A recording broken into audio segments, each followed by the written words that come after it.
This is Deborah Atkinson, and you're listening to Flipping 50, where I address your top questions and struggles. I share what to eat, how to move, and how to think to get the energy and the vitality you want in this second and better half. Can you imagine nearly losing it all? What do you think of when I ask that even? Did you think of money, or did you think of health or relationship?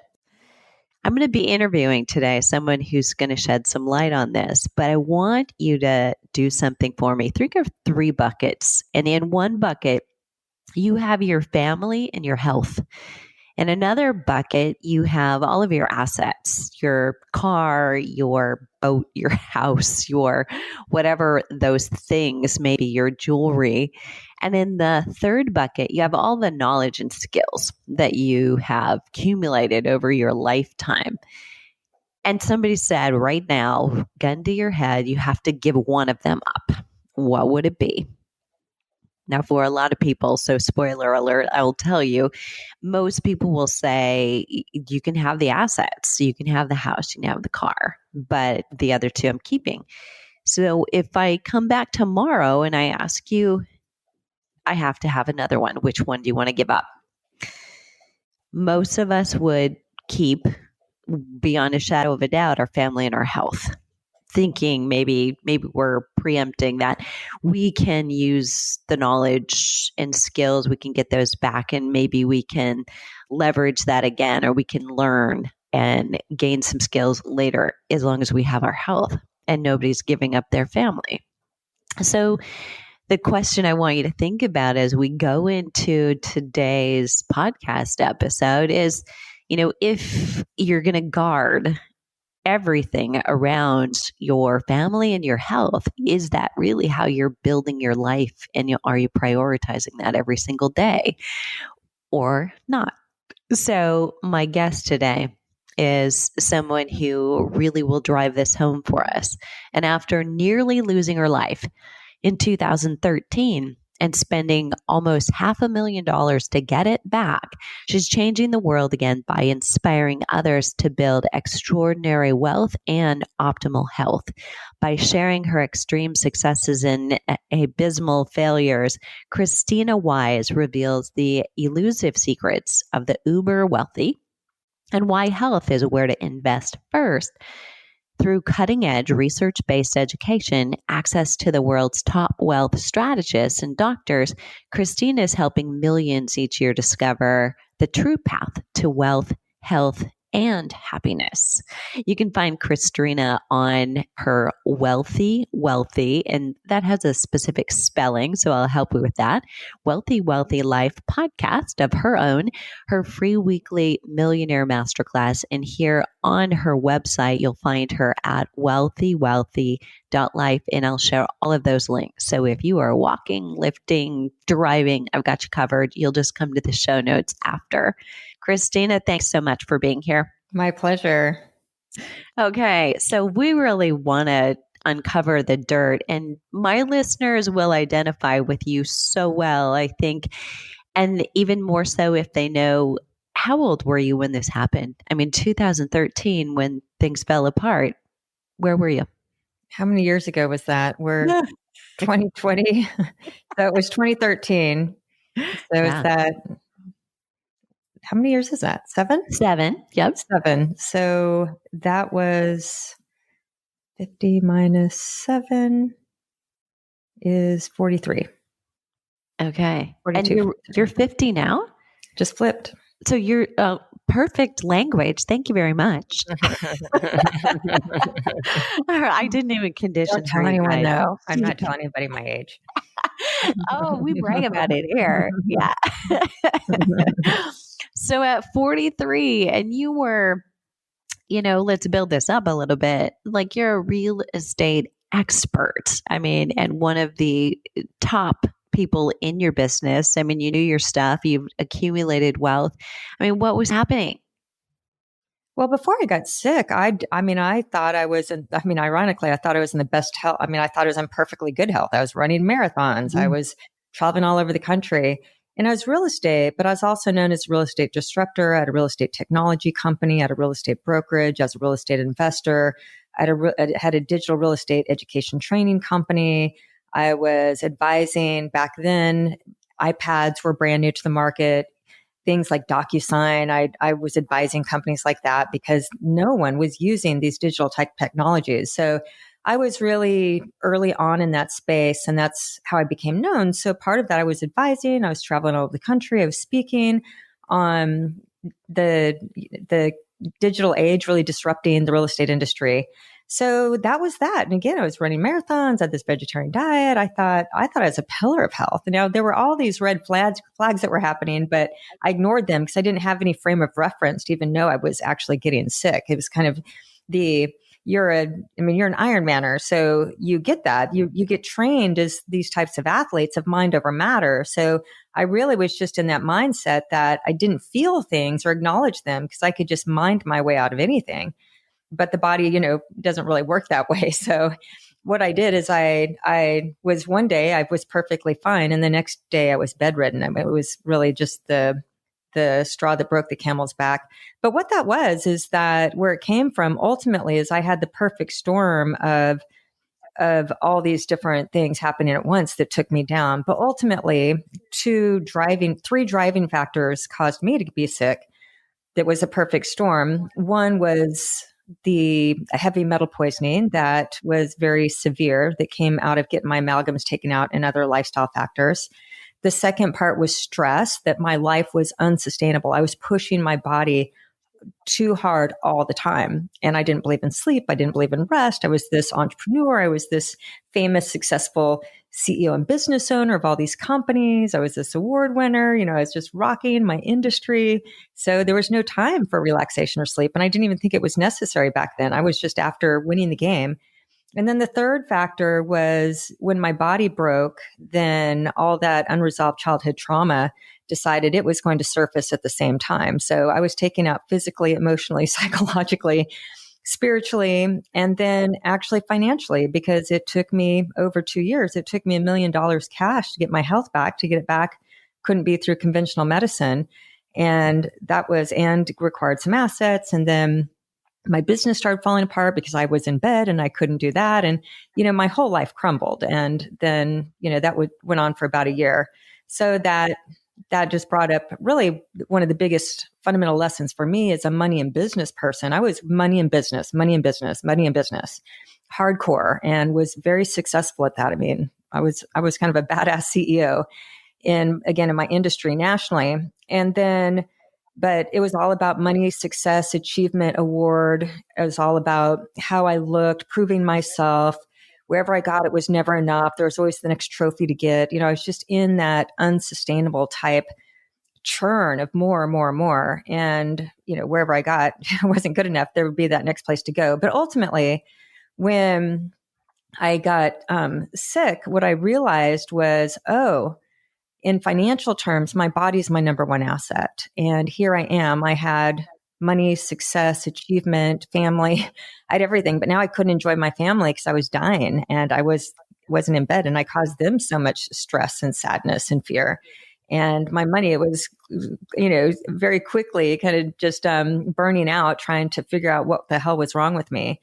And then, it's just being on that proverbial deathbed of really realizing oh my gosh, I've missed my life. I've been after this chase. I've been stressing myself out. I've been trying to be perfect. I've been trying to be noticed, all this external type shit, and realized that I've just missed my life and what I call future tripping and being overstressed and trying to constantly outperform. So that was my biggest lesson, is that through that nightmare of a year of fighting for my life and my mental and emotional health and everything else that broke all at the same time, was this paradox that was money matters more than anything. And the only reason why I'm here today and able to do this podcast and have this conversation is because I had assets, I had net worth, and I had liquid cash. And I had a business that was actually paying me while I was sick until it started to disintegrate. But I had built something through my assets and through my cash and through my business, leveraged business, that allowed me to be sick for a year and enabled me to be able to buy, really through doctors and everything that it required to get my health back, to basically buy my health back. I had to do my spiritual piece. I had to do my piece too, but the financial piece was a very big piece. If I didn't have the money, I wouldn't be here. Period. End of story. Because, insurance wouldn't have covered what it required for me to get my health back. So that was one thing, is like, holy shit, this money thing is really important. On the other hand, it's not about the money, because when I was sick, I didn't care about my boat. I didn't care about my lake house. I didn't care about my big house. I didn't care about all my achievements on the walls. I didn't care about my Range Rover. I didn't care about my business, for that matter, because my business then, it was all about the money and the success. It wasn't really because I loved what I was doing. So I just realized that I'd sacrificed my wealth, which was my health wealth and my family and everything, for this money wealth. But at the same time, that money wealth saved my life. So that's really brought me to what I did after that is learning kind of the puzzle pieces to living this paradox of money is a very vital piece of wellness, financial stability, having the money, especially if things go wrong, and then absolutely having the money when things are good, and being able to have money to spend and to save and for our future self and our current self, and raise our families and leave a legacy, and have a lot of money to spend on really great health and really cool experiences.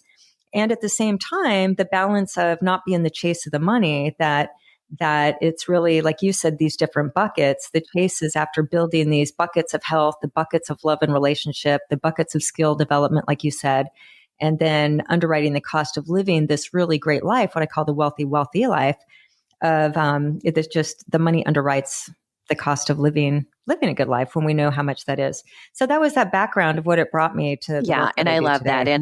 And just full disclosure for everybody, I've been working with Krisstina and going through her program, and it's a game changer. So as I talk to you right now, we are in January as we're recording, and I feel like I've just got a whole new fresh start and much more in control of that money thing and the way I think about it.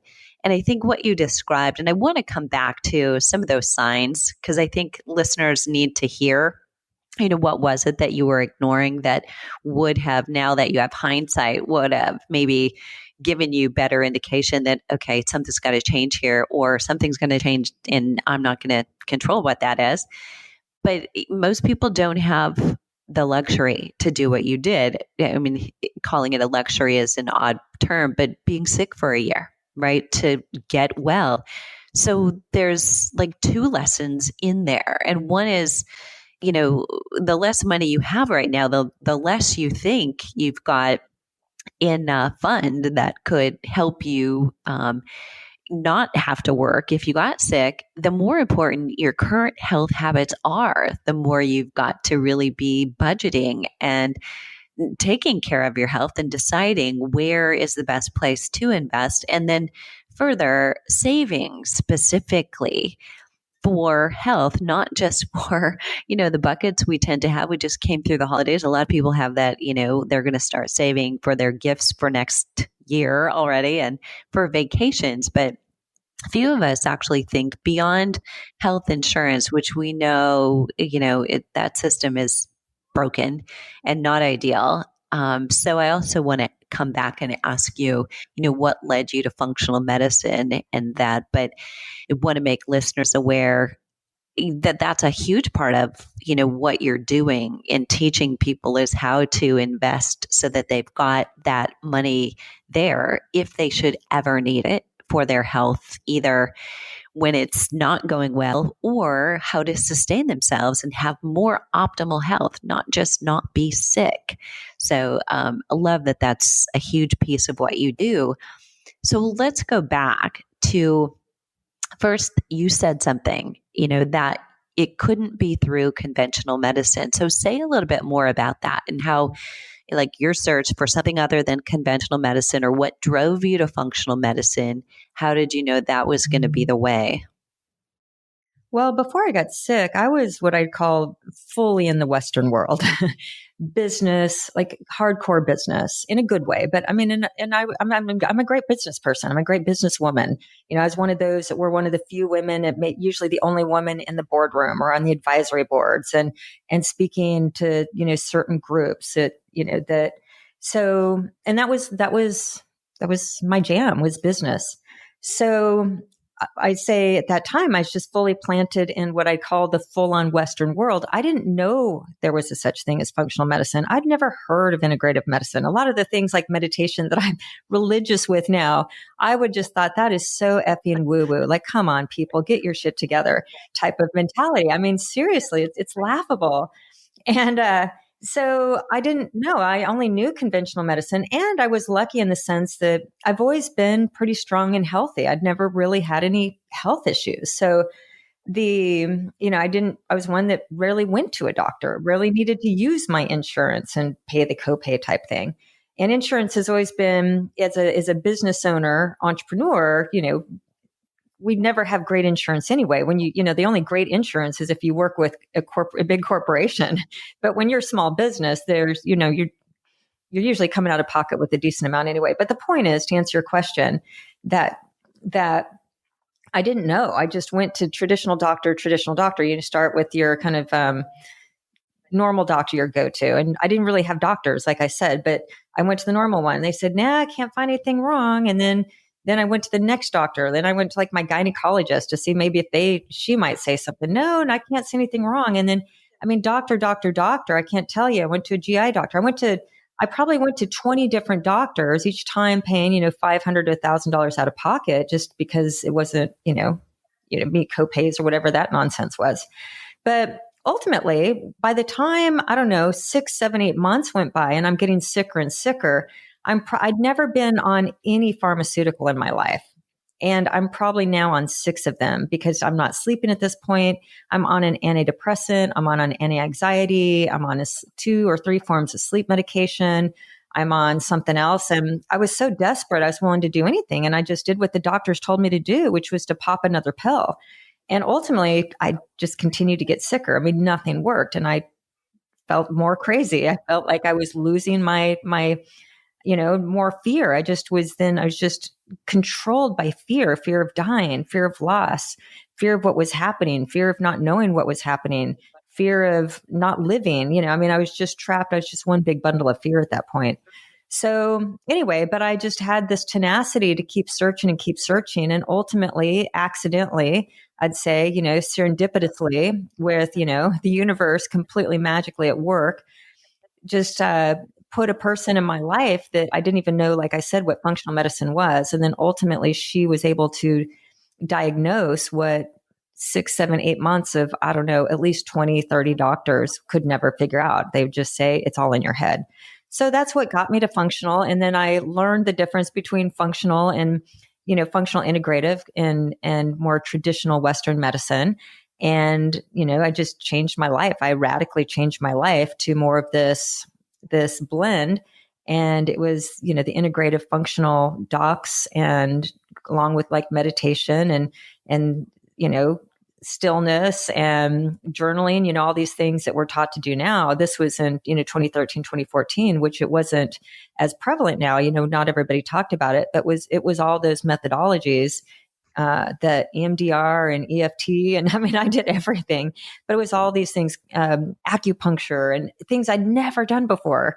And now that are just such a normal part of my day to day, kind of like my life, so to speak. So yeah, it was everything on like say this side that cured me. So that good. Western Okay, didn't have so anything to do with it. describe, like if you were to look back, so you at 41, 42, and a day in the life versus a day in the life now, how is it different? What are you doing? Like, what are all of those little pieces that have just really significantly changed for you?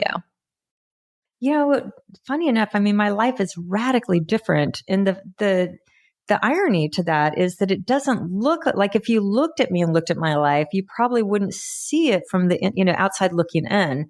But the way I approach life is different. Before I got sick, everything about my life was about perfection, being perfect, looking perfect, about achievement, about success, having enough money, driving the right car. It was all this external validation, chase, churn, work harder. Like I get some merit badge by the harder I work, the less that I slept. And it was this constant, like self-imposed stress of living this high stress, high perfection, high external validation, reward-based, look at me type approach to life and mindset. I didn't know that's what I was in, but I was just in that grind. And it's not like I was complaining about the grind. I mean, I liked it, but it was just constant push, a constant chase, and a constant need for more. It's like wherever I was, that wasn't good enough. And I didn't understand it. I didn't even understand the psychology that was driving me back then, that now I understand. I was raised not good enough. I was abandoned at a very young age. So I could tell, like, after I worked on a lot of the trauma and worked on all the, childhood stuff that was built in that really supported that lifestyle. It's like people I've learned that grew up like I did, there's almost like two paths. There's one, like the drug path, in a way that you kind of numb your pain through drugs or go off kind of that way. And then my way was about super performance, and achievement is a way to kind of numb the pain, if you will, or ignore, push all that down. So I never had to address those things because I just focused on the next thing. And I never gave myself 1 minute of peace or slowdown or solitude. I mean, meditation, I'd be like, why would anybody meditate? That's like 20 minutes of productive time. I mean, seriously, I was like a machine. I treated myself like a machine. I treated like my body like a machine that couldn't break down, and I wasn't even oiling it or anything. So, that was then. Now, I mean, life is just so peaceful because it's more based on, it's just how I approach it is love and relationship and people and doing good work and being connected to what I do. It's, the days start with meditation. They start with, journaling. They start with calling people. There's love in my language all the time. There's no pace. There's no rush. I say this a lot, with my clients is I hear it when they're talking to me. It's as though we're somehow in this story, that's this unconscious story, that there's a race. We need to get there really fast. And it's like, where is there? And what is it? It's like everybody's in this mad dash race. And it's like this competition. It's like we're competing with someone or something or other people, like with our business, or it's just this race of competition. Like everybody's in a race running as fast as they can to hit the finish line. And the faster you get there, then your life all your problems will be solved. And just, that's what I was in before. But life doesn't work this way. There is no finish line. So now when the day to day, month to month, year to year, it's just about creation. It's about loving of what I do and the help that I offer the world. It's about connecting to soul and spirit. It's about connecting to other people and be able to touch lives and make impact or just have really good conversations. It's not about more stuff and look at me by my labels. It's more about connection and wow, how do I feel? Because I have these extraordinary people in my life that love me and I love them. So it's completely flip-flopped. And I now look forward to my meditation time. I love my long walks. I love having lots of space and white space and gaps on my calendar. So before, for example, if I had any white space, I'm thinking that is unproductive time. Now, occasionally my calendar gets really full.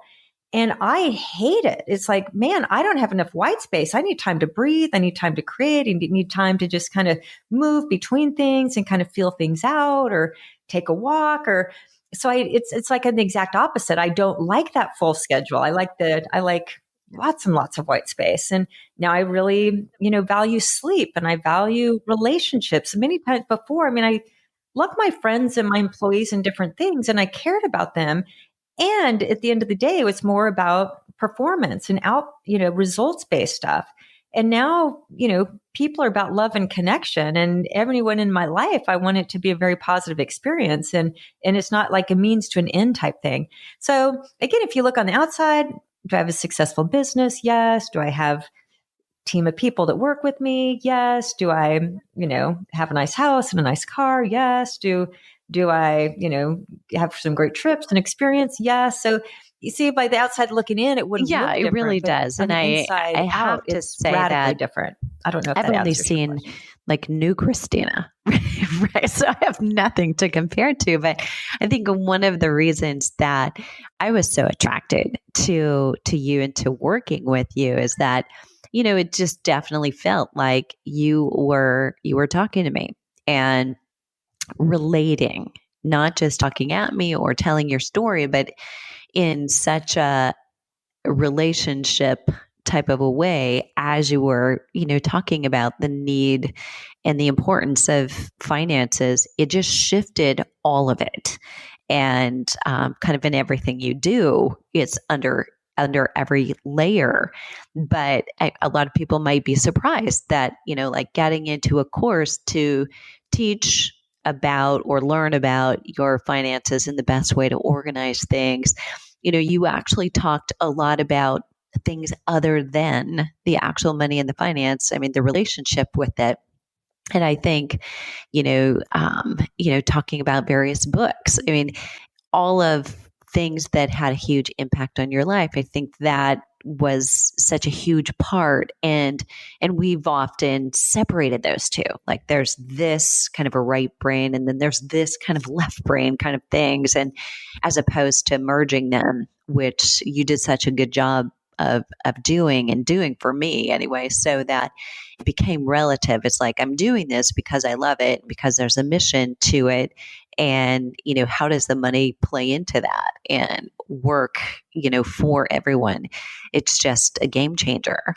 I would love to know, because I know many of the people in our audience are, they come to me and we're really looking at how can we do more of a hormone balancing kind of a fitness or exercise program. What's the difference between that? And it's not unlike conventional traditional medicine and functional medicine. It's, what's this more functional approach to what's happening with you and your hormones. So they're very much on the how can I be more active in a productive way. But I think there is this need to be still in order to do that. And meditation and yoga aren't everybody's jam, but can you describe, I mean, what was it like for you to first start meditation? Yeah, right. Oh, it was hard as hell. I mean, I started with like 2 minutes a day and thinking this is the longest 2 minutes of my life.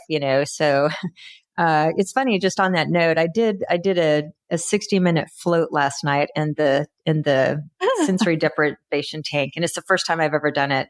And it was 60 minutes, and it was a long 60 minutes.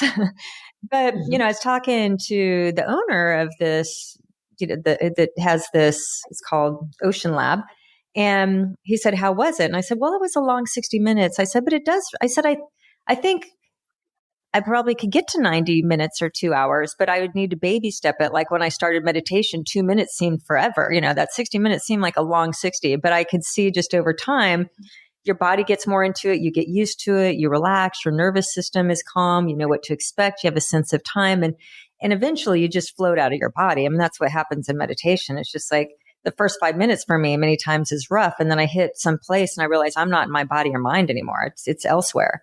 So anyway, very similarly, it took me a while to get on, but there's other ways to meditate. I practice TM meditation, and it's just a great form of meditation for me, the way my mind operates and the way, just really being an overthinker. So TM and the mantra based, it just really settles me. Now, even with my mantra, and I love, for me, the mantra, I just say a few of them and my nervous system calms down because it knows like, oh, okay, it's safe. We're doing the mantra. But there's other things. I mean, a big part of my meditation is a daily walk, just taking a nice leisurely walk, and no headphones, no podcasts, Mhm. no conversations, just going out and on my street, my neighborhood, and going for a 30-minute walk can be very meditative. But what I noticed even in the deprivation tank last night, because it's sensory deprivation, you're in there, it's quiet and it's dark and you're floating. And so I just noticed how active my mind was, but really that uncomfortable is like, I'm not feeding it with information. Like I just had to be present and still and just let my nervous system float into the water, and realized I want to do more of that, because I just realized like, oh, my body's still trained that if it's not taking in information or it's not, except for sleep, other than, some of my meditation periods, it's uncomfortable. So I think, we get so used to constantly consuming as opposed to just sitting, like you said, sitting still. So, for me, just these types of, it's with hormones. When your hormones are out of balance, and that's what's happening as we age, our hormones are changing and they're out of balance. And there's other factors to hormones, as we know, other than age. Stress is one of the biggest kind of stress, and our GI being off. These two other components, let alone age, are throwing off our hormones. Now we add flipping 50 on top of it, and it's a whole new ball game. So what I believe to be true is managing my stress is one of the most healthy things I can do. So when I get that little sense of that energy, that stress energy, that, oh my God, oh my God, oh my God, or running around, or that buzz, it's like, okay, Kristine, it is time to pause. That energy is not serving your body. It's not serving you. So it's even this body check-in for me. Like I get there, right? I'm busy. I have a busy life, a business. All of the things we all have.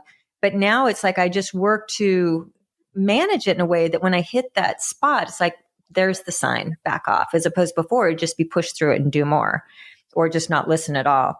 So yeah, that's for me, is just knowing, okay, stress, obviously sleep is more of a focus now that it used to not be before. We've heard all of these things before. And then, then there's just the aging and hormones and what I'm doing to balance my own hormones, which are out of balance right now. Funny enough, I'm meeting someone today. I got my Dutch report back, and I'm going to be meeting a friend of mine who's a doctor to go over to say, okay, what do we need to do to balance these hormones a little bit more? Our money needs to be balanced. And so that's what we're not doing, is that so many are looking to balance their hormones or get in balance, or this balanced life, or balance. Like, where the hell is the money conversation of this? What do you think's paying for all these doctor appointments and things that we want to experience life?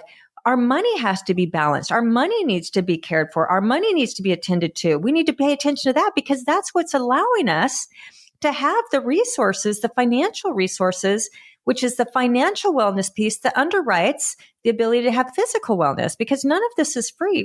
Going for a walk in nature is free. I mean, meditating is free. There's some components.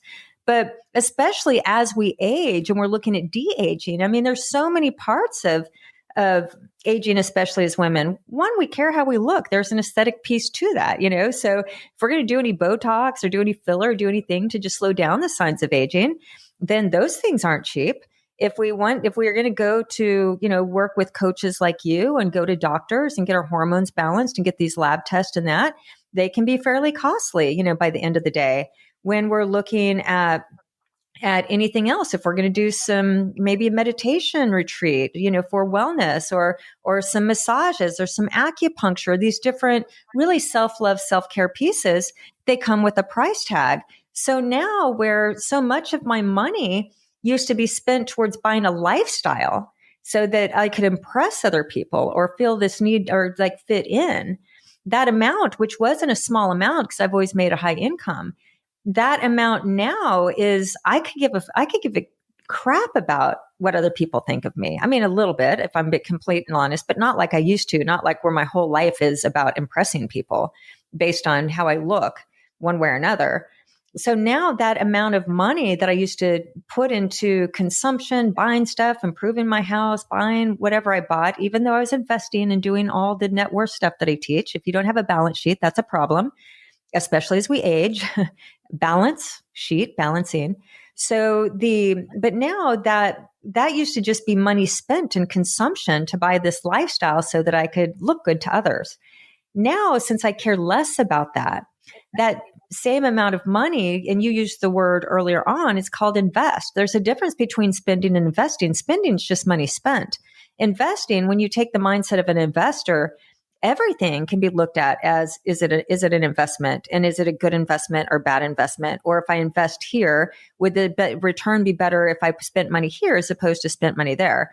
As an investing mentality. So 100% of all of our money, if we approach it with an investment mentality, then we spend our money differently because we're looking for a return that is something that is the reward for, the return on that money spent. So if I say help people invest in real estate, for example, if we go in and you're not going to spend, $250,000 on a piece of real estate that's only worth $200,000. You're going to spend $250 to hopefully get some return, cash flow, and maybe it's going to be worth $300,000 at the end of so much time. So that's the return on investment. Well, when it comes to life in general, it's the same thing. I call it the return on expense. What's the return? But there's also, if our body's our number one asset, and that's what I learned when I was sick, is like, oh, I've been so focused on that external game, completely ignoring the internal game, which is where love and health and happiness live. Is that once my health was stripped away from me, I caused it. I mean, it's not like something else stripped it, but once it was stripped away and I was left with no health, all that money didn't matter. It's like Steve Jobs. Do you think he'd give his last $1 billion away to still be here on the planet? Like the way you set up the call earlier when we first started. But the idea of, I realized like all the money didn't matter at that point because I couldn't spend it. I mean, I couldn't use my money to live a good life. If I had all the money in the world, I was still laying in bed, missing my life. So that's where this realization as a money and business person came in, and an investor, which is return on investment, is, oh, my body is my number one asset. I can't go anywhere or do anything without my body. I can't enjoy life. I can't make money without my body if I don't have my finances set up in a way to do that. I can't enjoy life. I can't spend time with my kids. I can't do anything. That's what I was. It's almost like a vegetable laying in bed. So that now is like all that money I used to spend on all that external validation and have a big house and big house payment, big cars and big everything. Since I don't care about that same amount of money, let's say it's, thousands per month or however much per year, now the investment is in my body asset. So if you were to look at my books and how I spend my money, a good percent, very little goes on my month-to-month lifestyle, but a good portion goes to my overall wellness, for longevity, for optimal health, for rebalancing my hormones and getting that. So, all those pieces. And now it's like, it's just so flip-flop that now most of my, month-to-month money to, not invest in assets, but invest, to spend. It's like, how do I invest that money in my body to have the optimal ultimate return, that I have all this energy, longevity, I feel great, I look great, I'm not stressed out, I have lots of white space that money affords me. There's a question and all I these should other have things, asked, so and be now ready for everything that. else can go towards what happened with my your month-to-month lifestyle. Friends, your circle of friends? So, if we looked at what was happening to you before and the way your lifestyle was and what it was about, it may have been, operating more on adrenaline and almost like a drug. I mean, so what have you found to have happened to your friendships? Are they same? Are they different? Are they both? Mm. Well, there's like the pre-Krisstina and the post-Krisstina. Like you said, you only know the post-Krisstina. Our environment's a big part of who we are as well. So to your point, my entire lifestyle was organized around a certain type of person, a certain type of energy, and everything that person in that life was like. And so to answer your question, everything changed. I mean, I just really came back and cleaned my life and started over, because the friendships needed to change because they were part of that old Krisstina. I had to change. Like, I was just a radically different person. And that's a part of it. If we're going to change, in fact, I'm doing a remodel right now. So I'm doing a construction project, a remodel. And I was having this conversation just the other day of, I love remodels. And so I haven't done one in a few years, and it's time to, I'm getting my juices flowing by doing this project. And one thing I love about remodels, and I love real estate remodel in this case. And what I love about this is like the physical representation of transformation. And those that have seen my projects, I buy these ugly houses, or just where, you just think, why would you buy that place? It's hideous. But I have this sensibility of knowing these really great homes, I guess, that have these great bones and potential. So it's like the potential's there. So I buy the potential because I can see the potential. But potential doesn't change the old ugly house into a beautiful new space that somebody wants to move into. And, it's just potential. potential energy, potential outcome, potential creativity. It's all just wrapped up in potential. So many of it, great intentions. There's a great intention that this can be a great place, but so, so many times we get stuck there and we wonder like why we don't feel any better because we're just stuck in what's possible as opposed to doing the work to turn the potential into the dream, the reality. And so one thing about this property is that there has to be deconstruction before reconstruction. So I'm not just throwing some paint on. I am demolishing old walls. I'm ripping out kitchens and bathrooms. I mean, I'm demolishing this so I have to take out all the old before there's space to bring in the new. And the full transformation is that even though kind of the shell is the same, I'm completely transforming the inside where even though it's the exact same piece of property, it will be radically different, not just in the way it looks, but the way it feels, the way the space brings people and the connection and all of the energy and the feel of this place. But I like using this as a metaphor of life is the deconstruction has to happen before it can become the space that it can be next. And I think that's so much of life that's for me that I just had to deconstruct my entire life because it wasn't serving me. And that meant walking away from old friendships, which was difficult. That meant radically changing my diet. That meant quit running marathons. That meant so many changes in my life. I had to deconstruct and just break out all the old. I had to just do serious trauma work and just do all of that, just deconstruct. And then since then, it's just been this reconstruction of building this new Krisstina that's still in the same frame. So radically different person, even though I'm the same person. So that's why I love the real estate because it gives a physical representation of that. But again, such a good analogy. It would just be potential if I didn't take a sledgehammer to the walls and take everything apart before we're putting it back together with the new version of what it's designed to be next.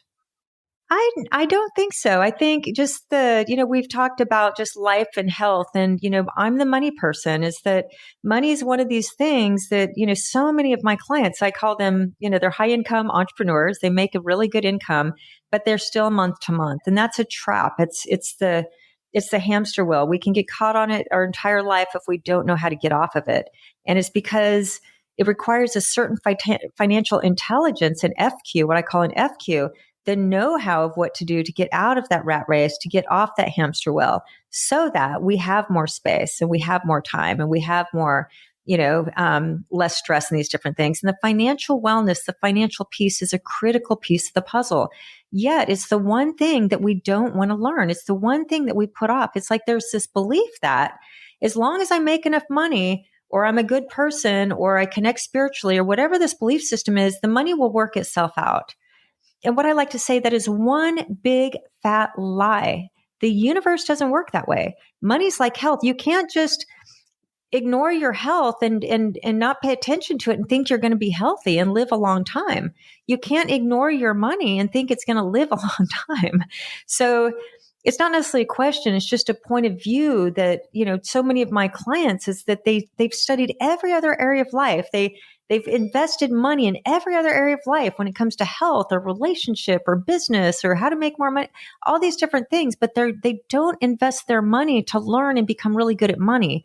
And unless you learn money, the fundamental principles, laws, and mechanics and how it flows and how it operates, then there'll never be enough money. It will be the paycheck to paycheck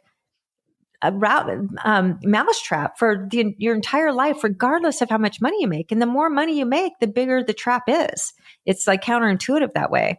So I just good. like to say so that, to that the big note, fat myth where is the can answer to all my money problems is to make more money. And that's a lie. Krisstina? The answer to all my money problems is to learn money and get good at it. Well, if anybody wants to have just what I call a financial wellness coaching call, I do this for free. And it's a 30-minute session with me where I'm just listening and I can give some advice. And that's pretty easy. That's Krisstina.com/call, Krisstina. All right. And everybody, I've got you covered. I will put both of those links in the show notes so that you can just connect wants really to listen easily. in. I talk a lot of money Krisstina, stuff on my thanks so much for being podcast, here. which is Wealthy Podcast. We talked so much in this episode about self-care and healthcare and the importance of investing in yourself. One of the things I do to take care of myself recently is use CBD for Life products. I love their rubs and lotions for reducing inflammation and soreness. And for more rapid support, I use a tincture under my tongue. Inflammation gets in the way of you feeling your best, and it can prevent the kind of fitness results that you want. I love with any product that I use putting in or on my body, knowing that it's been third-party tested for purity and potency, and that it's free of GMOs, parabens, phthalates, and artificial coloring. And I know that about CBD for Life products. The other thing I love is that it's female founded and operated. I'm going to link to cbdforlife.com/US in the show notes, and you can use Flipping 50 for a special discount for our podcast listeners. Listeners, if there was a question you had that I didn't ask, please leave it below the show link at flipping50.com/wealthy. And that is WELLTHY. And I'd love to hear from you. If this episode was helpful, please leave a rating in iTunes and then share it with a friend. Surround yourself with a supportive community of women on the same journey. And again, to get the most from this week's episode, check out today's show notes at flipping50.com/wealthy, WELL, where you'll get the juicy ways to connect with Krisstina and the show notes. What are you waiting for? Let's start Flipping 50 together.